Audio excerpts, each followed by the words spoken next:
Un citreiz uzdot to jautājumu, ja, nu, kāpēc tā notiek mūsu zemē, nu, par ko mums tas un tā tālāk. Nu, draugi, nu, mīļie tautieši, mēs paši esam daudzās sfērās izstumuši Dievu ārā. Tieši tā. Jā, Dievs vairs nav aktuāls, jā. Teiksim, Dieva standarti nav aktuāli. Tas pats, kas notiek tagad, jā, tos 110. satversmes pānti par ģimenes nostiprināšanu, jā.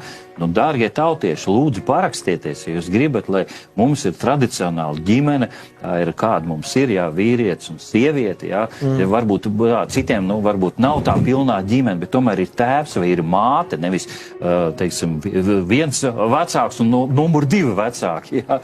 Nu, tad parakstieties par to, atbalstiet to. Un tādā veidā, ko tad mēs darām, kad mēs mainām satversmi, jā, kad mēs arī skolās aizliedzam, vai tur vēl kaut ko, kā Somijā tikko, kā tur bija tā tiesvedība, jā. Viņi tur kaut ko ierakstīja nedaudz par Dievu vārdu, un tagad tiesa, nu, draudu. Un tad brīnamies, kāpēc tā notiek mūsu dzīvēs vai mūsu valstī? Mēs jau paši esam izstumuši ārā Dievu. Nu, tagad būtu īstais brīdis tiešām varbūt, tāpēc arī notiek tādas lietas, jā, lai mēs nonāktu tajā zemākajā punktā un vienkārši atzītu, nē, Dievs, tu mums esi vajadzīgs. Lūgt piedošanu par to, par nepareizu rīcību, par nepareizām lietām, ko esam darījuši, un es ticu, ka Dievs uzcels.